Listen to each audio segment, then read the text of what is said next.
गरीबी के उन दिनों में उसकी किसी परिचित ने उसे एक फैक्ट्री में काम दिलाया और इसी फैक्ट्री में जब उसे अपनी माँ के हाथ से पुरस्कार मिला तो वह बहुत चकरा गया। माँ के द्वारा उसकी घोर अपेक्षा उसे अपनी अचंभे करने का एहसास दिला गई और वह घाव जो उसने माँ को त्रास करके अपने मन में बनाया था अब इस चोट से नासूर बन गया। वह अपने दुख को ना तो अपनी पत्नी से साझा कर सकता था और ना ही दोस्तों से, क्योंकि कोई भी दोस्त ऐसे किसी दुष्ट पुत्र की इतनी गंदी करने को पसंद नहीं कर सकता। वह इतवार का दिन था, उसकी ऑफिस की छुट्टी थी। अंकित अपनी पत्नी के साथ स्कूटर से राधा गोपाल जी के पहाड़ी स्थित मंदिर पर दर्शन के लिए गया।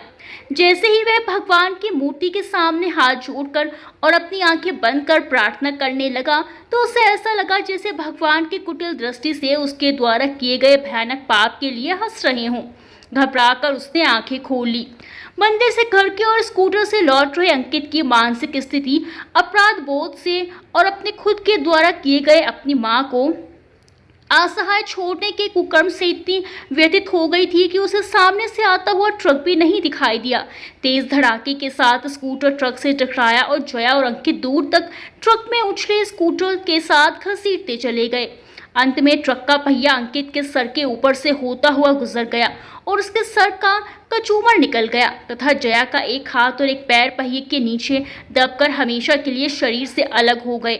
जब होश आया तो जया दहाड़े मार मार कर रोने लगी। घर पर दोनों बच्चों की देखरेख के लिए कोई नहीं था।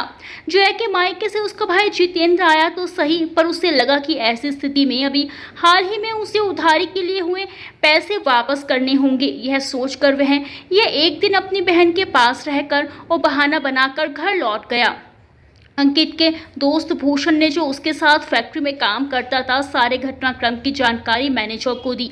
मैनेजर ने फोन से पूरी जानकारी अपने मालिक और डायरेक्टर राजेंद्र को दे दी। जब राजेंद्र फोन पर मैनेजर से बात कर रहा था तो राज दुलारी वहीं टेबल पर बैठकर उसके साथ नाश्ता कर रही थी।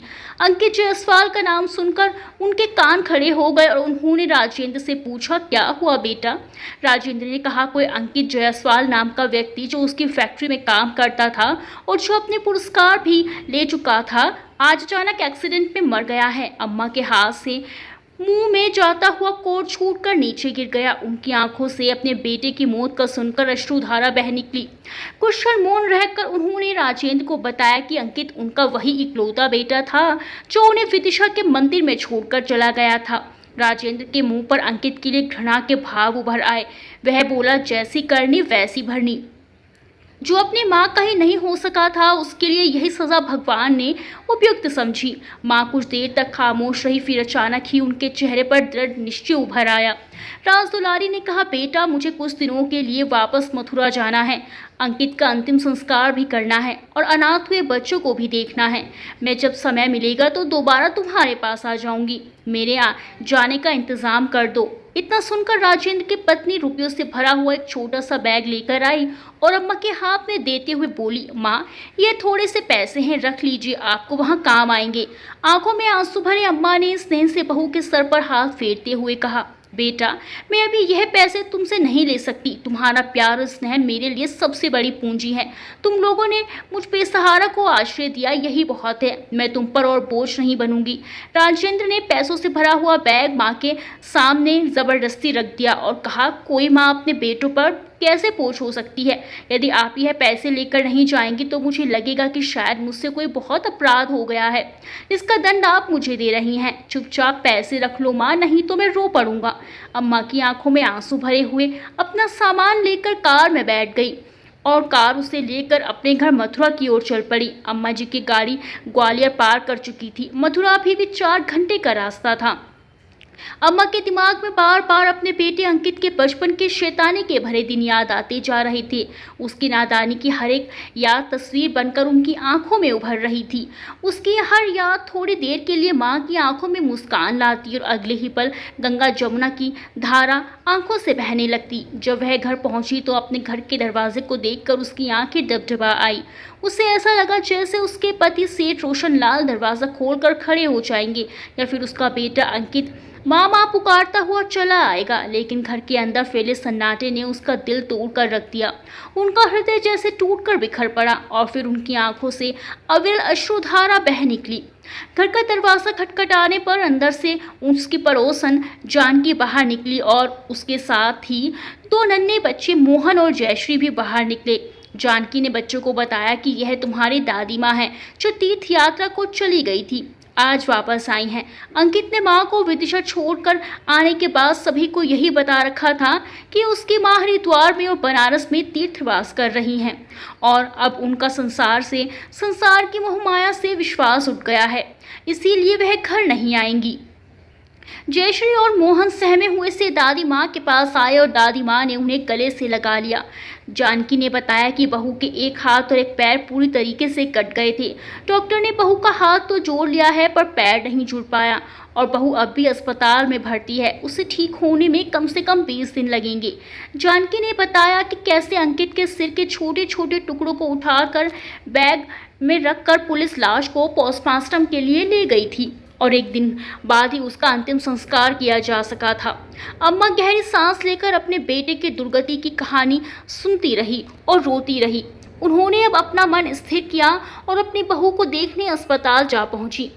अचेतन अवस्था में जया अपनी सास को देखकर शर्म, दुख और ग्लानि के कारण रो पड़ी। अपने एक हाथ से माँ का हाथ थामते हुए बोली, माँ देखो, मुझे मेरे सारे पाप कर्मों की सजा मिल चुकी है। आज मेरे पति मेरे साथ नहीं है और बच्चे अनाथ हो गए हैं। जिस भाई के लिए मैंने इतना सब किया वही ऐसे घाड़े समय में एक दिन रुककर अपने घर चला गया। जिन रुपयों के कारण अपनी दुकान ही खत्म हो गई वह भी उसने वापस नहीं किए। अम्मा ने जया के सर पर हाथ फेरते हुए कहा, बेटी रो मत, भाग्य में जो लिखा है वही होता है।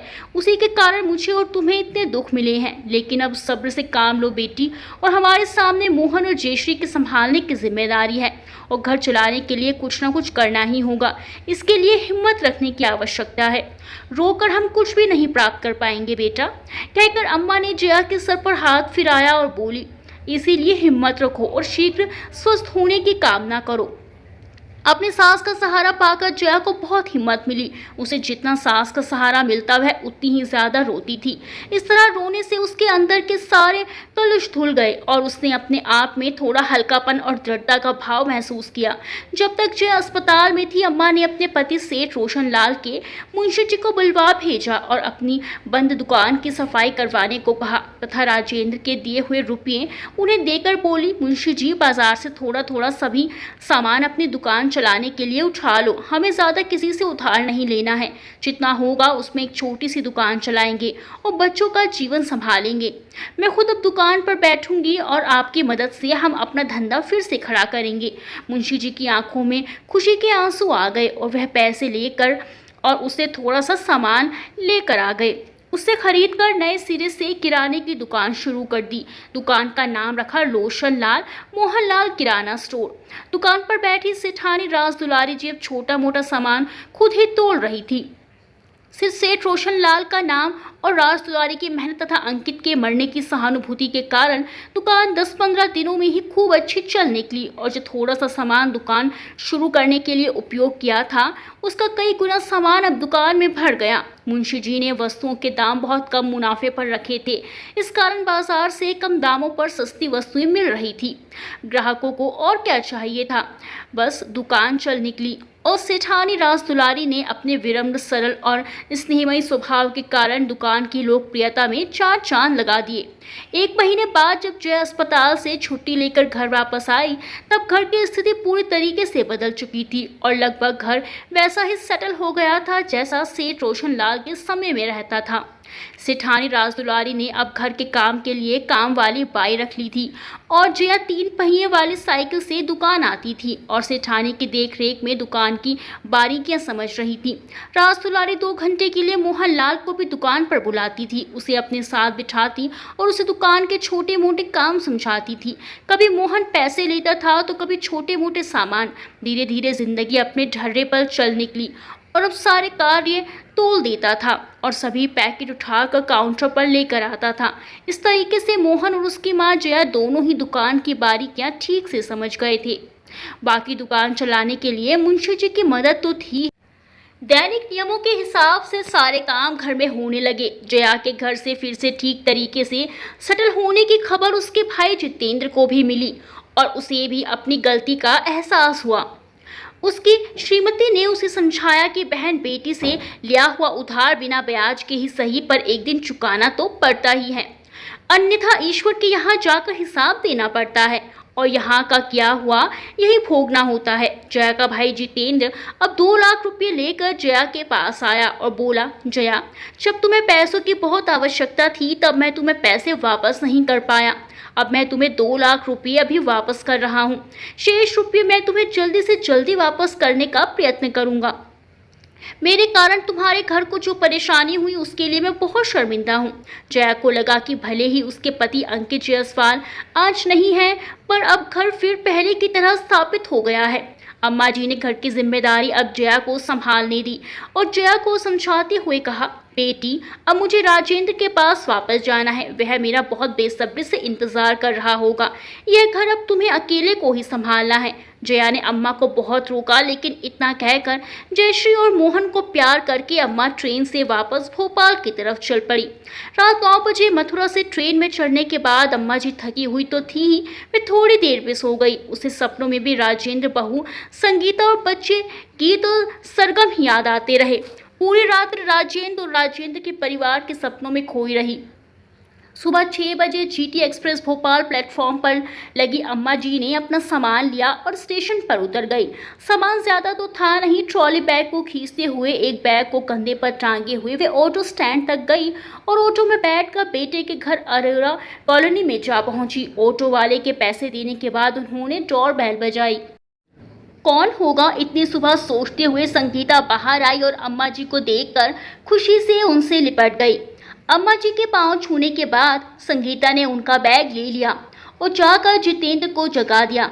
संगीता राजेंद्र के हाथों को पकड़कर हिलाती हुई बोली, उठो जी, देखो कौन आया है, उठो उठो। राजेंद्र ने आंखें मलते हुए पूछा, ऐसा कौन आ गया जिसके लिए तुमने मुझे इतने सुबह से ही उठा दिया है। तभी अम्मा जी ने उनके बेडरूम में प्रवेश किया और राजेंद्र के बालों में अपनी उंगलियां फंसाकर स्नेह से उसके माथे को छू लिया। इस स्पर्श को राजेंद्र भला कैसे भूल सकता था। उसने तुरंत अम्मा जी के हाथ को अपने हाथों में थाम लिया और बोला, अम्मा जी, आप कब आई? और उसके हाथ तुरंत ही अम्मा जी के पैरों की तरफ बढ़ गए। इतनी देर में नौकरानी चाय बनाकर ले आई और बिस्तर पर ही बैठे हुए राजेंद्र, संगीता और अम्मा जी ने चाय पीना शुरू कर दिया। अम्मा जी को गीत और सरगम की बहुत याद आ रही थी। झट से चाय खत्म करके अम्मा जी बच्चों के कमरे की तरफ बढ़ गई और सोए हुए गीत और सरगम को उन्होंने अपने हाथों से प्यार करना शुरू कर दिया। गीत और सरगम वैसे तो बहुत देर तक सोते थे। इस स्पर्श ने उन पर जादू सा किया और वे दोनों आंखें मलते हुए उठ बैठे। गीत ने अम्मा जी को देखकर तुरंत उठकर उनकी गोदी में अपनी जगह घेर ली और उनके गले में हाथ डालकर उनके गाल पर चुम्मी लेते हुए बोली, दादी, आप हमको छोड़कर कहाँ चले गए थे? हमें आपकी बहुत याद आती थी और मैं तो बहुत रोता भी था। मम्मी मुझे खिलौनों का लालच देकर चुप करा देती थी। सरगम भी तब तक जाग चुकी थी और खड़ी होकर दादी के गले पर झूल गई। वह बोली, दादी, भैया मुझे बहुत तंग करता था। आप उसे खूब डांट लगाओ और उससे कह दो कि वह मेरे कोई खिलौना ना ले और मुझे अपने साथ गार्डन में भी खिलाए। अम्मा जी ने दोनों बच्चों को अपने गले से लगाकर विभोर हो उठी और खुशी से उनकी आंखें भर आई। दोनों बच्चों को अपने सीने से लगाकर वह बोली, बेटा, अब तुम दोनों को छोड़कर मैं कभी भी कहीं नहीं जाऊंगी। तुम्हारे बिना मुझे भी बहुत बुरा लगता था। अब मैं आ गई हूँ, मैं तुम्हारे साथ खेलूंगी। मुझे भी खिलाओगे ना? दोनों बच्चे बोले, हाँ दादी, अब हम तीनों मिलकर खूब अच्छे अच्छे खेल खेलेंगे। राजेंद्र और संगीता दोनों को अब घर के साथ साथ अपने व्यवसाय को भी देखना होता था। इस कारण दोनों का सोशल वर्क बहुत ज़्यादा बढ़ चुका था। वह दोनों लगातार बाहर बने रहते थे। घर की सारी जिम्मेदारी और देख रेख अब फिर से अम्मा जी के कंधों पर आ गई थी। अम्मा जी अब दिन भर पूजा पाठ और बच्चों की देखभाल में व्यस्त रहती थी। गीत और सरगम उन्हें 2 मिनट के लिए भी अकेला नहीं छोड़ते थे। खाना बनाने वाली बाई के होते हुए भी राजेंद्र, संगीता तथा बच्चों की पसंद का कुछ ना कुछ खाना अम्मा जी हमेशा स्वयं ही बनाती थी। गीत और सरगम बड़ी मुश्किल से स्कूल जाते थे, पर अम्मा जी ने उन्हें स्कूल जाने की आदत डलवा दी थी। स्कूल से आने के बाद अम्मा जी उनकी मार्गदर्शिका बन जाती और खेल खेल में बच्चों को वह सब पढ़ा दिया करती थी जिसे पढ़ाने में शिक्षकों के भी पसीने छूट जाते हैं। रात को अम्मा जी बच्चों के कमरे में ही सोती थी और बीच बीच में जाग जाग कर बच्चों की देख रेख करा करती थी। इस तरह धीरे धीरे बच्चों की सारी जिम्मेदारी अम्मा जी के कंधों पर ही आ गई थी। जन्माष्टमी का दिन था। अम्मा जी सुबह 6 बजे उठकर राधा कृष्ण मंदिर चली गई। बिरला मंदिर में भारी भीड़ थी। अम्मा जी को आने में देर हो गई। तब तक गीत और सरगम जाग चुके थे। उन्हें लगा अम्मा जी फिर से उन्हें छोड़कर मथुरा चली गई हैं। दोनों बच्चों ने रो रो कर आसमान सर पर उठा दिया। संगीता ने मोबाइल से अम्मा जी को फोन किया और अम्मा जी बिना दर्शन किए ही मंदिर के बाहर से ही भगवान के हाथ जोड़कर तुरंत कार में बैठकर घर की ओर चली आई। आते ही बच्चे उनसे चिपक गए और बोले, अब हमें छोड़कर कभी मत जाना दादी। अम्मा जी दोनों बच्चों को गले लगाकर बोली, हाँ बेटा, अब मैं छोड़कर कभी भी कहीं नहीं जाऊंगी, हमेशा तुम्हारे पास ही रहूंगी। शाम को सरगम उनकी छत पर खेल रहे थे। सरगम आगे आगे भाग रही थी और उसे पकड़ने के लिए गीत पीछे पीछे दौड़ रहा था। अचानक गीत को धक्का लगा और सरगम जीने से लुढ़कती पुढ़कती नीचे आ गिरी और बेहोश हो गई। गीत की चीख पुकार सुनकर भगवान की आरती कर रही अम्मा बाहर निकली और सरगम को बेहोश देखकर उन्होंने उसे गोद में उठा लिया। उसके मुंह पर लगी हुई चोटों से बहते हुए खून को अपनी साड़ी से पोंछकर उस पर पानी के छींटे मारे। पानी के छींटे मारने पर भी सरगम होश में नहीं आई और अत्यधिक चिंतित होते हुए अम्मा ने राजेंद्र को फोन लगा दिया और उसे तुरंत आने को कहा। अम्मा ने रूंधे हुए गले से राजेंद्र को बोला, बेटा, सरगम छत की सीढ़ियों से होते हुए नीचे गिर गई है और उसे बहुत चोट आई है। मेरे अनेक प्रयत्न करने पर भी वह होश में नहीं आ रही है। मैं बहुत घबरा रही हूँ। तुम बहुत जल्दी संगीता को लेकर घर आ जाओ। हमें सरगम को तुरंत ही अस्पताल ले जाना है बेटा। फोन सुनकर राजेंद्र के हाथ से फोन छूटकर नीचे गिर पड़ा। घबराए हुए राजेंद्र मीटिंग को बीच में ही अधूरा छोड़कर तुरंत ही संगीता को साथ लेकर अपने घर की ओर निकल पड़े। उनका हृदय हाहाकार कर रहा था। फूल सी बच्ची न मालूम कितनी चोटिल हो गई होगी और बेहोश पड़ी है। यही विचार संगीता के लिए अत्यंत कष्टदायी हो गया था। रोते रोते उसका पूरा हाल था। संगीता ड्राइवर को कार और तेज चलाने के लिए कह रही थी। घर पहुंचने पर वह कार से उतरकर भागते हुए ड्राइंग रूम में आए। वहां पर अम्मा जी बेहोश सरगम को गोद में लिए हुए शून्य में ताकती सी बैठी हुई थी। उनके मुंह से कोई बोल नहीं फूट रहे थे। आज उनका सारा साहस कहीं खो गया था। बदहवास सी राजेंद्र और संगीता को अपने सामने देखकर उनकी रुलाई बहुत तेजी से फूट पड़ी। राजेंद्र ने सरगम को गोद में लिया और संगीता तथा अम्मा जी को साथ लेकर अस्पताल की ओर चल पड़े। डॉक्टर ने बेहोश सरगम की मरहम पट्टी की और उसे इंजेक्शन दिया। दवाओं के प्रभाव से सरगम होश में आ गई, पर चोट के कारण उसे कुछ दिखाई नहीं दे रहा था। वह पापा और दादी का हाथ पकड़कर कह रही थी, माँ, इतना अंधेरा है, लाइट जला दीजिए, मुझे कुछ दिखाई नहीं दे रहा है। पापा, लाइट जलाओ, मुझे बहुत डर लग रहा है, मैं अंधेरे में बिल्कुल नहीं रह पाती। दादी, मुझे उजाले में ले चलो, मुझे बहुत डर लग रहा है। सरगम के मुंह से यह सुनकर डॉक्टर ने उसकी आंखों को चेक किया और एमआरआई सहित अन्य टेस्ट भी किए।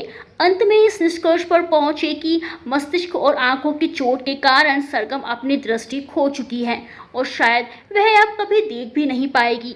घर के सभी सदस्यों तथा डॉक्टर और नर्स सभी के चेहरे पर एक वेदना और उदासी साफ देखी जा सकती थी। हताश से राजेंद्र और संगीता ने अपोलो हॉस्पिटल के डॉक्टरों से भी संपर्क किया। डॉक्टर मणि कृष्णन ने जांच के बाद उन्हें बताया कि किसी मृत व्यक्ति की आंखें दान मिलने पर सरगम के दिमाग की एक जटिल सर्जरी करनी पड़ेगी। नए कॉर्निया और मस्तिष्क के दृष्टि तंतुओं के ऑपरेशन से ही सरगम शायद दोबारा देखने के योग्य हो सकेगी। अम्मा जी अब लाचार और विवश सरगम को एक पल के लिए भी अकेले नहीं छोड़ती थी। संगीता और राजेंद्र अपने पूरे प्रयास कर रहे थे, पर सरगम के लिए आंखों का इंतजाम नहीं हो पा रहा था। राजेंद्र अपने धन का उपयोग भी करके आंखों का इंतजाम नहीं कर पा रहे थे। सरगम थी अत्यधिक मायूसी से अपनी माँ, पापा या दादी से चिपकी रहती थी। उसे अंधेरे से अभी भी बहुत डर लगता था, पर अब तो उसका जीवन ही अंधकार में हो चुका था। अम्मा जी सरगम के लिए भगवान से लगातार प्रार्थना करती रहती थी। अम्मा जी ने अपने बेटे के मरने भी तथा उसके घर को फिर से सेट करने के लिए भी ईश्वर से कोई प्रार्थना नहीं की थी, पर सरगम के लिए उन्होंने प्रार्थना के साथ साथ व्रत और उपवास भी शुरू कर दिए। उनका आहार भी बहुत कम होता गया। हर पल उनकी आंखों में आंसू भरे रहते। लाखों प्रार्थनाओं के बावजूद भी ईश्वर ने उनकी एक ना सुनी।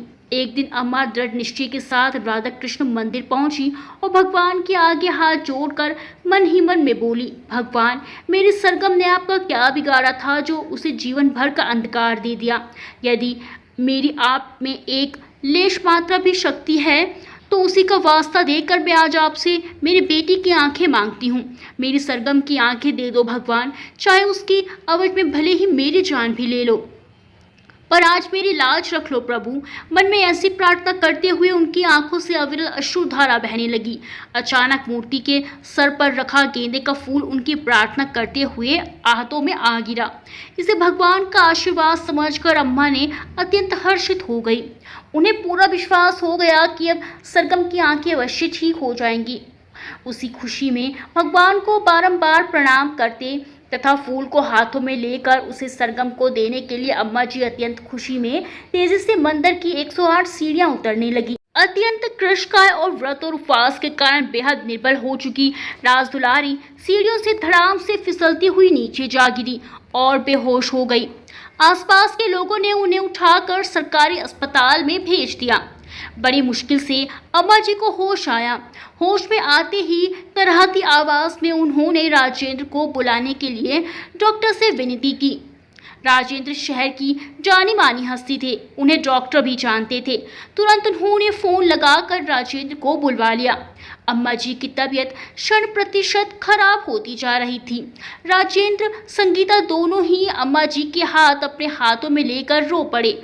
उन्हें डॉक्टर ने बता दिया था कि अम्मा जी अब बच नहीं सकेंगी और वह कुछ क्षण की ही मेहमान है। जैसे बुझते हुए दीपक की लौ अंतिम समय में बहुत तेज हो जाती है, उसी तरीके से अम्मा जी की अंतिम समय में पूरी चेतना में आ गई थी। उन्होंने राजेंद्र संगीता को अपने गले से लगा लिया और बोली, राधा कृष्ण ने मेरी मन मांगी मुराद पूरी कर दी। मैंने अपनी जान देकर भी सरगम के लिए आंखें मांगी थी। भगवान ने मेरी सुन ली। मेरे जाने के बाद मेरी आंखें सरगम को अवश्य लगा देना, ताकि मैं हमेशा हमेशा उन्हीं आंखों से तुम सबको देख सकूं। राजेंद्र, संगीता बिलक बिलक कर रो रहे थे, पर अम्मा जी के चेहरे पर एक दिव्य नूर था। संगीता तथा राजेंद्र के हाथ थामे हुए उन्होंने राधा जी कृष्ण कहते हुए अपने प्राण त्याग दिए। सबको रोता छोड़कर अम्मा जी चल बसी। राजेंद्र अम्मा की मौत से दहाड़े मार मार कर रोया। डॉक्टर ने तुरंत उनकी आंखें निकाल कर सुरक्षित कर ली और राजेंद्र ने अपोलो अस्पताल के डॉक्टर मणिकृष्णन को फोन करके अम्मा जी की आंखें डोनेट करने की जानकारी दे दी तथा उन्हें फ्लाइट से तुरंत आने का अनुरोध भी किया। डॉक्टर मणिकृष्णन को केस की पूरी जानकारी थी, इसीलिए बच्चे के भविष्य को ध्यान में रखते हुए वह उसी दिन दोपहर तक भोपाल भी आ गए और सरगम का जटिल ऑपरेशन शुरू कर दिया। लगभग 6 घंटे तक डॉक्टर्स सरगम के जटिल ऑपरेशन में लगे रहे। जब वह ऑपरेशन थिएटर से बाहर निकले तो उन्होंने राजेंद्र और संगीता को बधाई देते हुए कहा, यह अत्यंत जटिल ऑपरेशन था, पर शायद ईश्वर की कृपा थी कि यह सफल हो गया। आपकी बेटी अब फिर से देख पाएगी। 1 सप्ताह बाद आज सरगम की आंखों की पट्टी खुलनी थी। डॉक्टर ने सरगम से पूछा, तुम सबसे पहले किसे देखना चाहोगी? सरगम ने कहा, मैं सबसे पहले अपनी दादी माँ को देखना चाहूँगी, मम्मी पापा को भी और गीत भैया को भी। राजेंद्र, संगीता रो पड़े। उन्होंने घर से अम्मा जी का फोटो मंगवाया। सरगम की इच्छा अनुसार आंखों से पट्टी हटने के बाद उसने सबसे पहले अपनी प्यारी दादी को ही देखा। सरगम बोली, यह तो दादी का फोटो है, दादी कहाँ है? मुझे उनसे बात करनी है। राजेंद्र, संगीता, डॉक्टर और नर्स, वहां पर खड़े हुए सभी लोग अपनी आंखों के आंसू को नहीं रोक पाए। संगीता ने कहा, बेटा, दादी अब हम सबके दिलों में रहती हैं, तुम्हें वहीं दिखेंगी। और कुछ नहीं समझती हुई मालूम सरगम अपनी माँ के गले में बाहें डालकर उनसे चिपक गई। दोस्तों, वीडियो को लाइक करना बिल्कुल ना भूलें। मिलते हैं अगली वीडियो में अच्छी सी कहानी के साथ। तब तक के लिए बाय बाय।